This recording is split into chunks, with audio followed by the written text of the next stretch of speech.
বিসমিল্লাহির রহমানির রহিম। আসসালামু আলাইকুম। দেশ এবং দেশের বাইরে যে যেখান থেকে আজকে আমার এই ব্লগটি দেখছেন, আশা করি আল্লাহর রহমতে সবাই ভালো আছেন। আলহামদুলিল্লাহ, আমরাও ভালো আছি। আজ আমি আরেকটি রেসিপি নিয়ে আপনাদের মাঝে হাজির হয়েছি। আর আজকের রেসিপিটি হচ্ছে খেজুরের গুড় এবং চালের গুঁড়ি দিয়ে একটি মজাদার পায়েস তৈরি করব।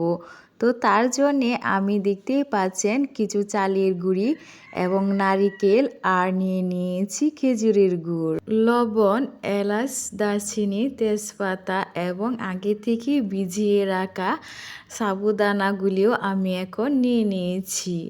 তো এই সবগুলি উপকরণ দিয়ে আজকে আমি পায়েসটা তৈরি করব। তো তার জন্য প্রথমে একটি চুলায় আমি একটি হাঁড়ি বসিয়ে দিয়েছি। এখন হাঁড়িটি গরম হওয়ার পর এর মধ্যে এখন আমি চালের গুঁড়িগুলি দিয়ে দিব। তো এর মধ্যে দেখতেই পাচ্ছেন যে আমি চালের গুঁড়িগুলি দিয়ে দিচ্ছি। তো দিয়ে ভালোভাবে নেড়ে চেড়ে আমি চালের গুঁড়িগুলিকে ভেজে নিব। তো এর মধ্যে চালের গুঁড়িগুলা ভাজা হয়ে গিয়েছে। এখন আমি চুলাটা অফ করে এর মধ্যে কিছু পরিমাণে ঠান্ডা পানি অ্যাড করব। কারণ গরম পানি অ্যাড করলে চালের গুঁড়িটা দলা পেকে যাবে। তো তার জন্যে আমি এর মধ্যে ঠান্ডা পানি অ্যাড করে এটাকে ভালোভাবে মিশিয়ে নিব। তো এর মধ্যে মিশানো হয়ে গেছে। এখন আমি খেজুরের গুড়টা এর মধ্যে দিয়ে দিব। তো খেজুরের গুড়টা আমি পরিমাণ মতো দিয়ে দিয়েছি। তো এখন আমি দিব এলাচ, দারচিনি এবং তেজপাতা আর দিয়ে দিয়েছি সামান্য পরিমাণের লবণ। তো সবগুলি উপকরণ এখন আমি ভালোভাবে মিশিয়ে একটি চুলায় বসিয়ে বেশ কিছুক্ষণ রান্না করে নিব। তো এর মধ্যে দেখতেই পাচ্ছেন যে খেজুরের গুড়টা মিশে গিয়েছে। এখন আমি এর মধ্যে দিয়ে দিব সাবুদানা। তো সাবুদানাটা দিয়ে ভালোভাবে আমি এটি মিশিয়ে নিব। তো মিশানো হয়ে গেলে এখন আমি এর মধ্যে দিয়ে দিচ্ছি নারিকেল।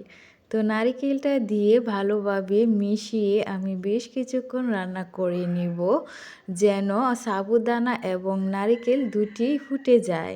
তো এর মধ্যে দেখতেই পাচ্ছেন যে সাবুদানা এবং নারকেল ফুটে গিয়েছে। এখন আমি এর মধ্যে দিয়ে দিব লিকুইড দুধ। তবে লিকুইড দুধটি হচ্ছে অপশনাল, আপনারা ইচ্ছে করলে দিতেও পারেন, আবার নাও দিতে পারেন।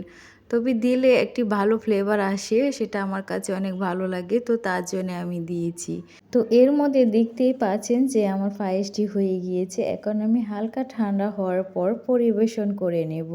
আপনাদের কাছে আমার প্রতিদিনের মতো একটি রিকোয়েস্ট, আমার এই ব্লগটি যদি প্রথম থেকে শেষ পর্যন্ত দেখে সামান্যতম পরিমাণের ভালো লেগে থাকে, তাহলে প্লিজ একটি লাইক এবং সাবস্ক্রাইব করবেন।